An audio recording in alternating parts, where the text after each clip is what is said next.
En esta conferencia tendremos el privilegio de escuchar a el doctor Jesús Sampedro, quien es el director del CBMC para América Latina.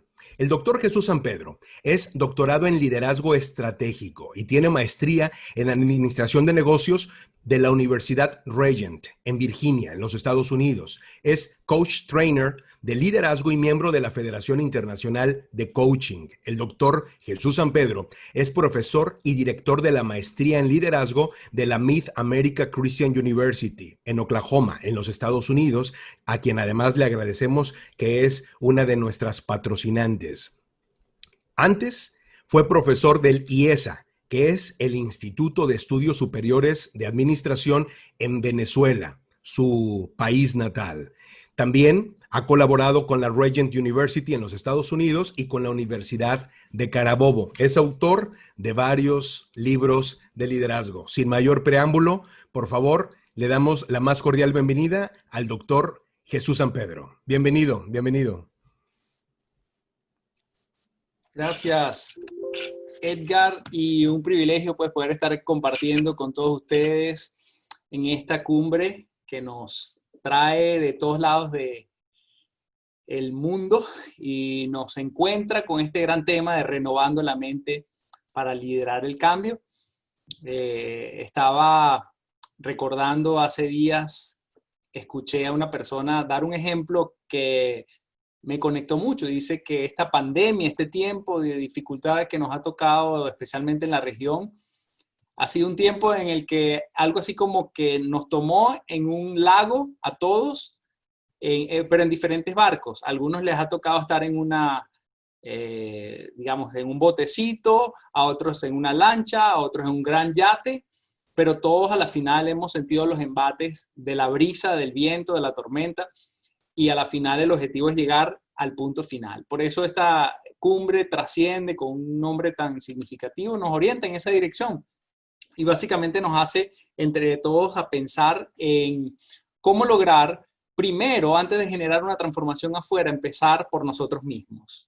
Cuando hablamos de renovar la mente para liderar el cambio, estamos hablando de lo que hay que hacer primero en nosotros como líderes, antes de nosotros hacer algo por nuestras organizaciones.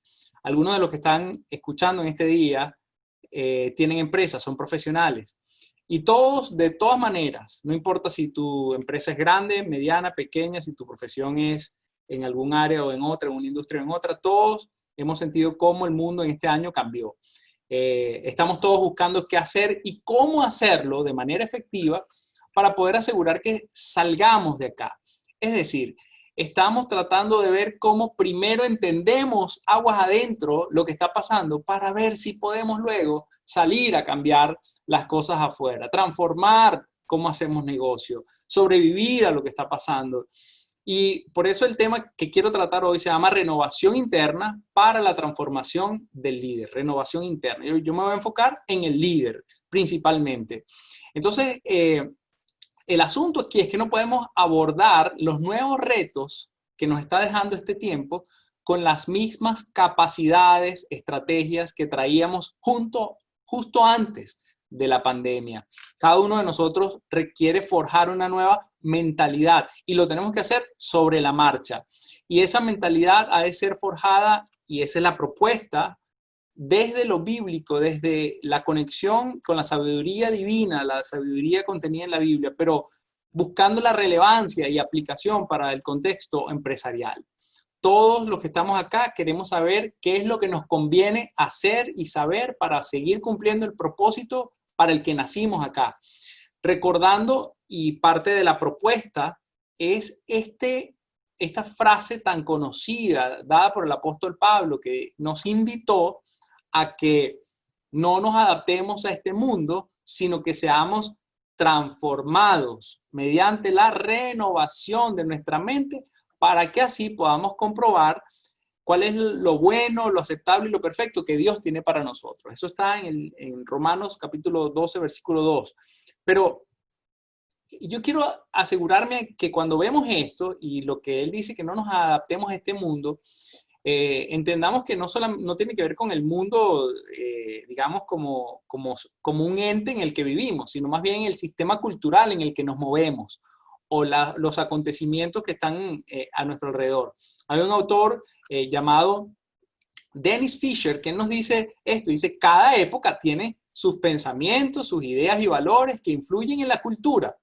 El espíritu de la época se le llama, ¿verdad? Es esa especie de consenso progresivo que nos aletarga moralmente hasta hacernos dormir y nos lleva a aceptar los valores más modernos de la sociedad. Entonces, como empresarios, como profesionales, como líderes, tenemos un debate, tenemos un mundo que está tratando de cambiarnos, pero a la vez estamos necesitando cambio para poder adaptarnos. Entonces, ¿qué hacemos? ¿En qué cosas sí cambiamos y en qué cosas no cambiamos? Porque por un lado la Biblia nos dice, hey, renueva tu entendimiento, pero por otro lado, no te dejes moldear por el mundo. Pero ¿cómo abordamos eso y qué significa en nuestro corazón eso? ¿Cómo adaptamos las viejas estructuras o qué hacemos con las viejas estructuras de pensamiento a la luz de los nuevos retos? Sería una torpeza intentar enfrentar lo nuevo con lo viejo, es decir, con las habilidades viejas. Seguro, sobre la marcha debemos de definir cosas nuevas. Y este mundo cambió porque no solamente nos ha exigido a nosotros pensar de manera diferente, surtirnos de una creatividad nueva, y están todas las empresas saliendo a buscar ideas nuevas. Quiero ponerle algunos digamos, ejemplos de algunas empresas que no se han dejado moldear en términos empresariales por lo que está pasando, sino que han interpretado ciertas tendencias emergentes y han, digamos, dado un paso al frente. Quiero poner un ejemplo. Algunos conocen de algunas automotrices que en este tiempo, en vez de producir tantos más carros, empezaron a producir, por ejemplo, artefactos necesarios para la salud.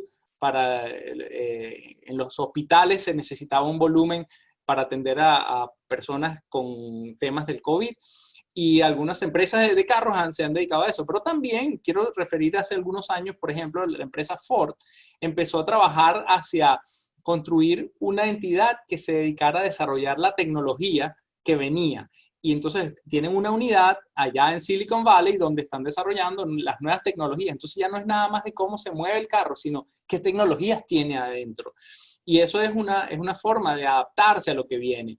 Por otro lado, he tenido la oportunidad de examinar el caso de Blockbuster, inclusive conocí a uno de sus ex vicepresidentes y conversar al respecto. Y cómo ellos hace muchos años, cuando todavía eran líderes en el mercado de alquileres de películas, yo recuerdo ir al Blockbuster en mi ciudad, Valencia, a alquilar películas allá, pero cómo ellos, cuando se les presentó la oportunidad de asociarse con Netflix, cuando estaba Netflix saliendo con esto del streaming, ellos dijeron, no, nosotros seguimos con nuestro modelo. Y realmente da tristeza que la empresa no llegó muy lejos precisamente por no haber entendido lo que estaba pasando y haberse adaptado. Y en esa dimensión ha sido muy importante que los líderes hayan tenido una especie de, digámoslo así, capacidad para ver lo que venía. Yo quiero contarles una anécdota. Hace 2 días estuve acá, yo estoy habitando acá en Oklahoma City, y fui a un restaurante que es muy conocido acá, el Chick-fil-A, una empresa donde, digamos, venden hamburguesas de pollo y cosas relacionadas de pollo. Una empresa muy conocida, en franco crecimiento y bien posicionada. Pero yo noté en estos últimos meses que ellos hicieron algo diferente a todos los demás. Ellos instalaron afuera, ellos sacaron a todo el personal para atender, ampliaron la zona de drive-thru, de atención al que viene en el carro. Y literalmente uno puede conseguirse por lo menos unos 12 chicos atendiendo ahí, y las filas son larguísimas. Yo decía, wow, ellos hicieron algo que otros restaurantes parecidos no habían hecho.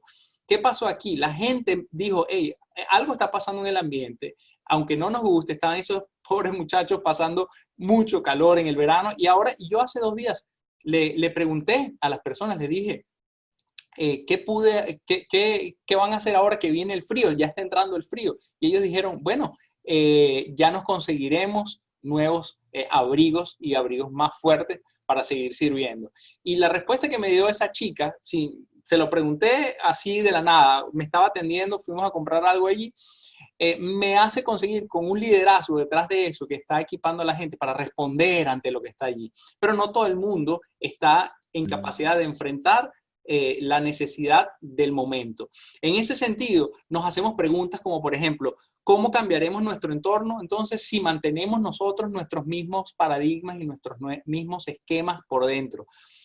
¿Cuántos de los que están acá hoy participando, de los cientos que están participando, se han hecho un ejercicio de cambio de paradigma durante este tiempo? ¿Cuántos fueron capaces de revisar sus estructuras mentales durante este tiempo y decir qué cosas debo cambiar, Dios mío, para poder ser efectivo en este tiempo? Y en esa misma dimensión, eso me hace recordar una famosa frase de Lelutiers, argentinos, que decía, bienaventurados los flexibles porque ellos no se romperán. Esa frase me encanta porque básicamente habla de la importancia que cada uno de nosotros de lo que cada uno de nosotros puede tener para poder asegurarse que lo que está haciendo, en cierta forma, implica que somos flexibles para responder al cambio que tenemos por delante de nosotros. Quiero hablar, perdón, creo que... Ajá, ahí creo que estamos de vuelta con la presentación. Quiero hablar entonces acerca del hecho de que en nuestra vida lo que se nos presenta es una batalla por lo que tu mente y mi mente y la mente de nuestros hijos y la mente de la gente a nuestro alrededor, nuestros empleados, todos tienen. Y esto no es nuevo, esto es una vieja batalla. Yo recuerdo cuando empecé a hacer mi maestría en liderazgo, mi MBA en una universidad cristiana acá en los Estados Unidos. Ahí básicamente el primer libro y el primer material que me dieron se llamaba La batalla por nuestras mentes, cosmovisiones en conflictos de R.C. Sproul. Decían, no le puedes entrar al mundo de los negocios sin revisar y sin conocer que hay una batalla por tu mente. En mercadotecnia, tú no estás aprendiendo mercadotecnia, tú estás entrando en un territorio donde hay una batalla a ver quién conquista las mentes de la gente, pero también tu mente está queriendo ser conquistada. Entonces existe una batalla por el gobierno. ¿Quién gobierna tu mente? Cuando estamos hablando de casos como lo que está pasando acá, que están justo en este momento prohibiendo a una red social famosa acá en los Estados Unidos porque tienen acceso a una data y que tienen, y aquí alegan que tienen intenciones de impactar y de hacer uso de esa data de niños, de millones de niños, con fines, quién sabe con qué. Cuando vemos casos como eso, cuando vemos la incremental tendencia a lo que es conocido como el Big Data o los algoritmos y cómo funciona cuando lo que tú haces en las redes sociales, todo eso nos apunta a una nueva realidad, a que a la final no solamente que es una nueva o es una batalla peleada diferente en esta época, sino que siempre ha estado allí esa batalla. En mercadeo, fíjense, quien entiende y aborda de manera efectiva la mente de un chico de 18 años tiene el negocio del siglo, es decir, está hecho, tiene todo por delante. ¿Por qué? Porque el que gana la batalla de la mente, ese es el que se pone en el dinero y ese es el que masifica, ¿verdad? Entonces, estamos además de forma interesante en lo que han llamado algunos expertos la era de la interrupción. No pasan 5 segundos sin que nos entre un texto, un email, un WhatsApp, una red social recordándonos una llamada. Y eso también está, en cierta forma, llevándonos por un camino que como líderes nos hace distraernos de las cosas significativas. Y en ese sentido, a nosotros nos toca como líderes pensar en el hecho de que nosotros estamos en el negocio de la configuración de la mente nuestra primero y luego de la gente a nuestro alrededor. Cuando nosotros estamos liderando, estamos en cierta forma configurando nuestra mente a un estándar y estamos ayudando a nuestros colaboradores a también ellos configurarla. Es decir, somos también cuidadores de la mente de la gente que trabaja con nosotros.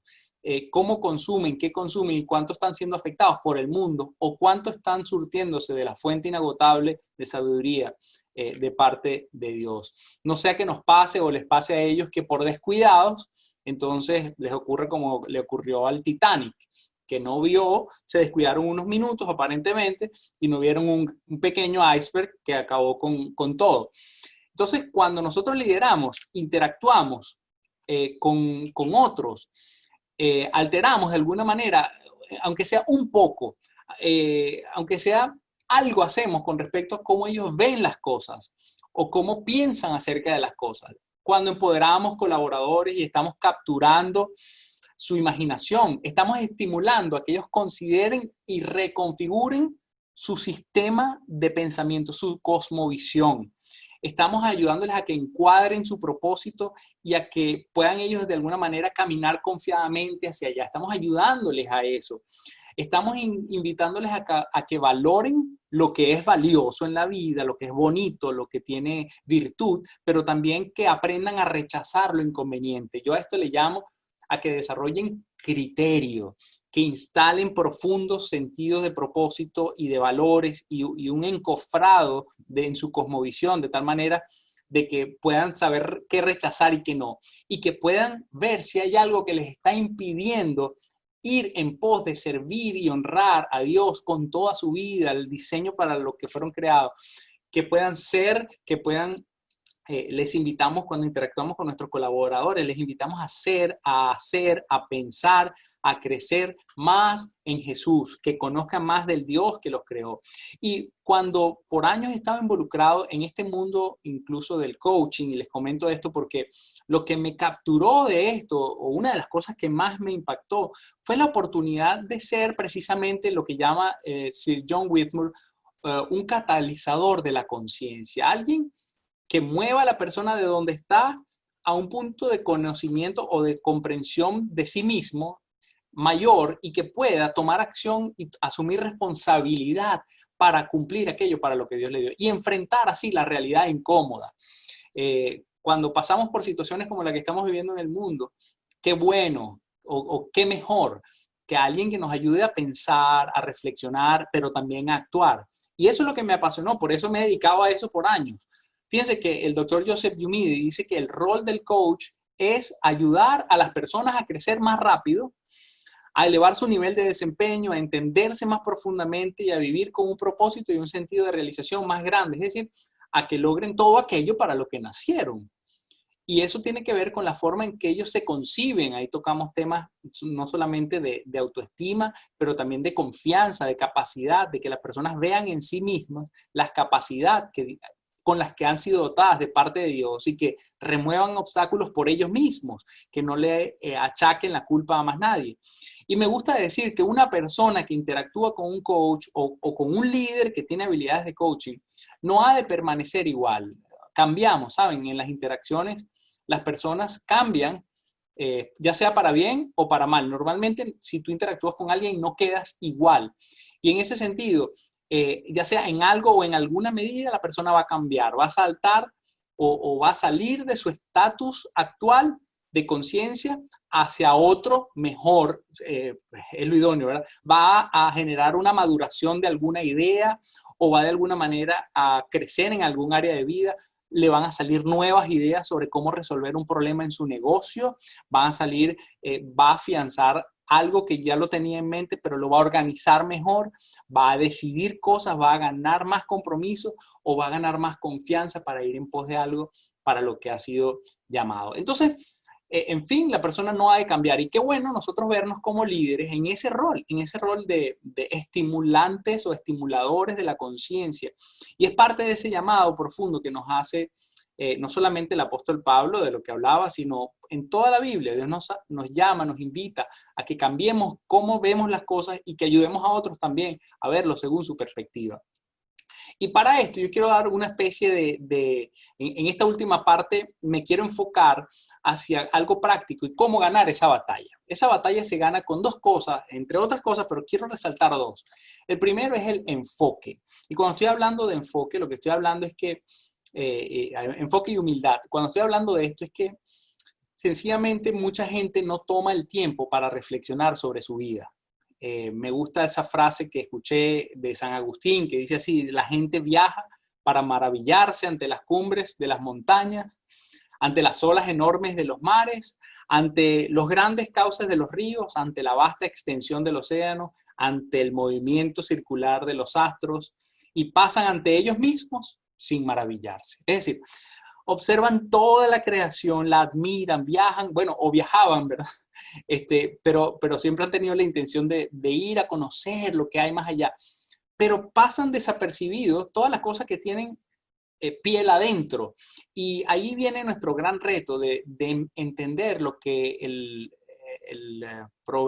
proverbio 16:32, escrito por Salomón, nos dice que mejor es dominarse a sí mismo que conquistar una ciudad. Es decir, hay conquistas internas que son más valiosas que las conquistas que podamos hacer externamente. Y esto nos lleva a un principio sencillo, que es que nada ocurre afuera antes de que haya ocurrido algo significativo adentro de nosotros.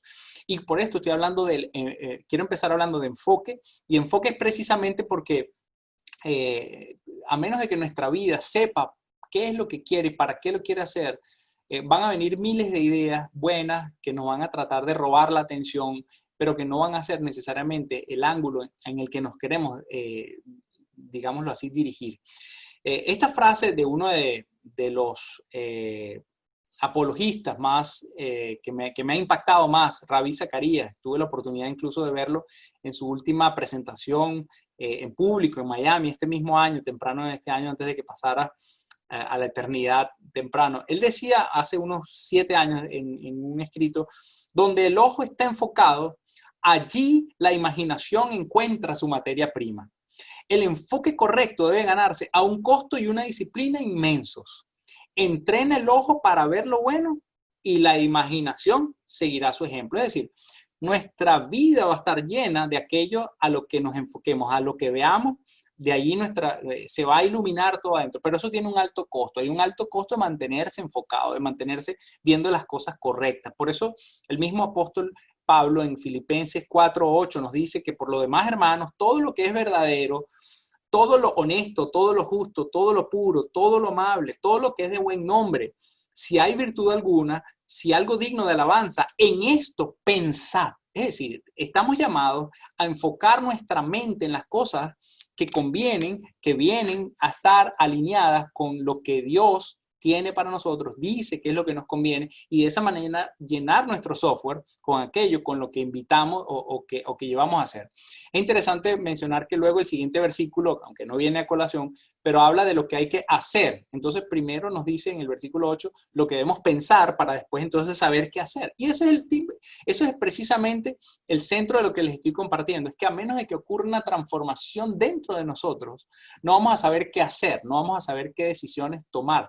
Hay personas que están queriendo tomar decisiones radicales, duras, profundas, incómodas, pero sin haber hecho un reacomodo, una reconfiguración, una evaluación profunda hacia adentro. Y en este mismo sentido, y quizá esto va a requerir, este enfoque va a requerir de parte de nosotros muchas cosas, desarrollar hábitos, afianzar hábitos, desinstalar otros, también atacar desde nuestra espiritualidad, pues cosas que pudiesen estar enturbiando nuestro avance. Entonces, el primero es enfoque. Y el segundo punto es la humildad. Y mucha gente dice, bueno, ¿por qué tiene que ver la humildad con esto de ganar cancha interna y crecer en esta batalla mental? Bueno, la razón es la siguiente. Hay un pasaje muy interesante que se los dejo acá. Dice, antes del quebrantamiento es la soberbia y antes de la caída la altivez de espíritu. No en vano, el interesante proverbista Salomón nos deja ver que dice, antes de que una persona caiga, va a experimentar altivez de espíritu. Y esto nos pone a reflexionar sobre la necesidad de nosotros como líderes de poder poner de primero, y cuando incluso la misma Biblia nos habla de temer a Dios, realmente de lo que se trata es de ponerlo a Él de primero, incluso primero que a nosotros mismos, primero que nuestros propios intereses. Primero porque sabemos que Él puede tener algo más interesante para nosotros. Dice Proverbios 22:3 Proverbios 22:4, dice, riquezas, honra y vida son la remuneración de la humildad y del temor del Señor. Es decir, una persona que quiere que le vaya bien debe ser humilde, pero para ser humilde es necesario que venga acompañado del temor del Señor. Y el temor es sencillamente reconocerlo a Él. ¿Por qué? Bueno, porque nuestro ego está inflado y nuestro ego no nos va a dejar pensar cosas nuevas. Por ejemplo, y quiero hablar de esto, que es parte de una materia interesante de toma de decisiones. Autores de Harvard. Acá en la universidad nosotros debatimos sobre esto con bastante regularidad, en esto de la toma de decisiones para líderes, y hablamos de que la sobreconfianza es la mamá, es la madre de todos los prejuicios y es quizá el causante de lo que pasó con el Titanic, de la explosión de Chernobyl, la explosión nuclear. Es quizá también la causante de la crisis subprime de 2008, de muchos derrames petroleros. Es que la gente sencillamente cae en cualquiera de estas tres categorías. Los líderes caen en la sobreprecisión, que es sencillamente confiar demasiado en sus propias estimaciones. Es decir, vienen, por 20 años hemos hecho esto. ¿Por qué esto va a cambiar? No se preocupen. Y es como una sobreconfianza en la matemática, en como alguien ve un juego de fútbol y dice, no, ese juego de fútbol va a quedar 3-2, mi equipo va a ganar 3-2. ¿Por qué? Bueno, no sé, yo tengo ese presentimiento, pero ese va a ser el resultado final. ¿Pero por qué? Bueno, porque tiene el síndrome de la sobreprecisión. Algo le dice, pero no lo puede explicar. Por otro lado está la sobreestimación. Un líder que sobreestima es sencillamente una persona que cree que tiene más habilidades de las que verdaderamente tiene. Y eso le hace errar en muchas decisiones. Y el último es la sobrevaloración, es cuando los líderes se sobreponen o se creen mejores que las otras personas que están, cuando están negociando, cuando están comunicándose, cuando están resolviendo conflictos. Y cualquiera de estas tres cosas asociadas a la sobreconfianza nos ponen en un sitial de arrogancia y en un sitial donde no damos chance a ver cosas quizá emergentes que están a nuestro alrededor, pero nos las privamos por estar tan egoístamente o egocéntricamente enfocados en nuestro aprendizaje pasado o en las habilidades. Yo me gradué de la mejor escuela de negocios, yo hice esto, yo hice lo otro y por eso yo me la sé toda. Pero me gusta lo que escuchamos recientemente de nuestro presidente del CBMC Internacional, Jim Fernstall, que dijo que en todos sus años nunca nadie había podido prever que algo como lo que está ocurriendo ocurriría. De hecho, en análisis financieros de principio de año, a finales del año pasado, nadie vio nada de esto venir y era imposible. Entonces, cualquier persona que no tenga la humildad para hacer un alto, para reflexionar y buscar en Dios la sabiduría, se las va a ver muy dura y quizá va a pasar por alto cosas valiosas y no solamente va a pasar por alto cosas valiosas, sino que hay cosas que han estado allí ya disponibles, pero que no las va a poder ver porque no está surtiéndose de la sabiduría necesaria de parte de Dios. Yo quiero entonces cerrar este tiempo solamente diciéndoles a manera de reflexión, es que nada cambia afuera si no cambia algo adentro primero nuestro. Como líderes, el enfoque para la transformación, para poder hacer cambios y para generar innovación en tiempos de dificultad como los que estamos viviendo, necesitamos que primero algo cambie adentro. Si seguimos abordando las cosas con lo que teníamos antes, es muy difícil. Hay una batalla por la mente y debemos cuidar nuestra mente y debemos nutrir nuestra mente con lo necesario. En este caso, la invitación nuestra, y por eso se plantea Trasciende como una propuesta para que todos nosotros, de manera cotidiana, podamos nutrirlo con la palabra de Dios, la única que puede nutrir nuestra vida interior de tal forma que sea transformada y nuestra mente sea renovada y de tal manera poder descubrir las cosas que Dios quiere que hagamos y las cosas que Dios quiere que decidamos y en las cosas que Dios quiere que avancemos. Los líderes no solamente cubren y cuidan su mente y la nutren con la información adecuada, sino que también las de sus colaboradores, de sus equipos, los cuidan, los resguardan, les ayudan a ir a encauzar y a pensar de la mejor manera. Y por último, los líderes se enfocan con humildad en confiar en Dios, en esperar de Él lo más hermoso. Yo quiero compartir incluso un ejemplo porque en tiempos de dificultad han surgido muchas iniciativas hermosas. En el momento de la dificultad a nadie le gusta, es incómodo, pero quiero darles un ejemplo que a mí me impactó porque saben que hay hombres y mujeres que han errado temporalmente y han, digamos, batallado durante tiempos de crisis como este, pero vieron, hubo un cambio en algún momento de ángulo de cómo ellos estaban viendo. Hubo un momento, un breakthrough, una transformación, un rompeaguas, algo que hizo que cambiaran el ángulo de su actitud porque Dios lo produjo en ellos. Y quiero darle un ejemplo. El señor Karl Elstner en 1897 registró, patentó y unos años antes había iniciado esta empresa que está ahí, ustedes lo pueden reconocer, Victorinox Swiss Army, una marca global hoy en día, que era uno de los, en ese momento en Suiza, donde este señor vivía, él se vio en una terrible, pero terrible situación. En ese momento, no solamente Europa estaba pasando por una situación difícil, pero Suiza estaba muy empobrecida, pero a tal punto estaba empobrecida Suiza que la gente estaba empezando a irse del país porque no conseguían trabajo. Y eso está pasando en muchos países. Incluso yo como venezolano entiendo el sufrimiento no solamente de Venezuela, sino de muchos otros países que han pasado a lo largo de la historia por situaciones difíciles y la tendencia es, hey, me voy a otro lado a buscar trabajo. Pero este señor dijo, yo tengo que hacer algo. Y empezó con su familia, literalmente, con la inventiva y con el anhelo de que no se fuera tanta gente, y empezó a crear empleo a través de esta iniciativa de crear unas navajas disponibles para la gente. Y empezó incluso con el tiempo a vendérselas a la armada de su país. Pero en el momento que empezó no era nada bonito. Hoy en día, 34,000 navajas son producidas todos los días en esa fábrica. Pero esa fábrica que hoy día emplea cerca de 950 personas, que no solamente ahora produce las navajas, sino tiene otras 4 áreas de negocio.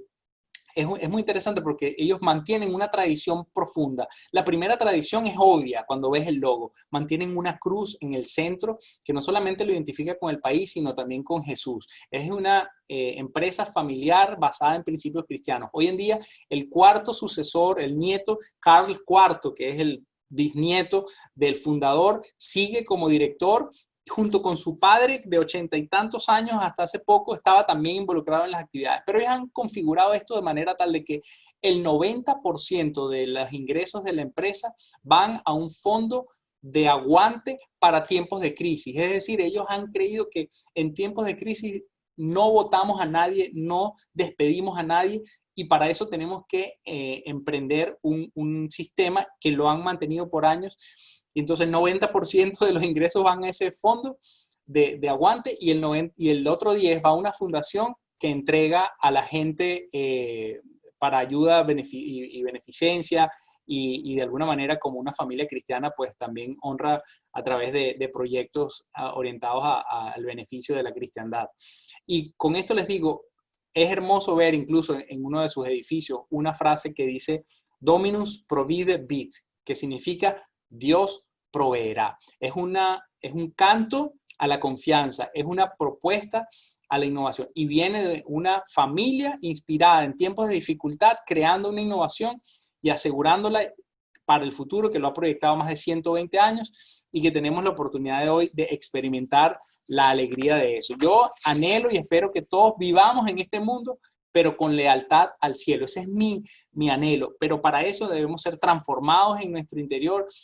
Confiemos en el Dios de la Biblia, que es el Dios, el cambiador de los paradigmas, el que instala por medio de su palabra nuestras adecuadas configuraciones mentales, el que nos entrega la sabiduría y el que nos hace organizar las estructuras mentales por prioridades, por principios, por propósitos, y nos ayuda a crear los nuevos hábitos. Y él dice, tú guardarás en completa paz aquel cuyo pensamiento en ti persevera, porque en ti ha confiado.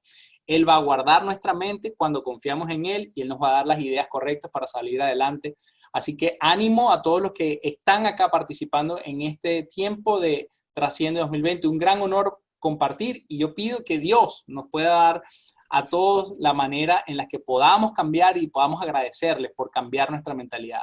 Porque solamente allí vamos a poder configurar bien nuestro negocio. Si no cambiamos adentro, no hacemos nada hacia afuera. Dios, ayúdanos a mantenernos abiertos y a cooperar con tu trabajo en nosotros primero, antes de nosotros hacer un trabajo allá afuera, y que podamos nosotros ser transformados cada vez más a su imagen. Gracias por estar aquí y por la oportunidad de compartir este tiempo. Un gran abrazo para todos.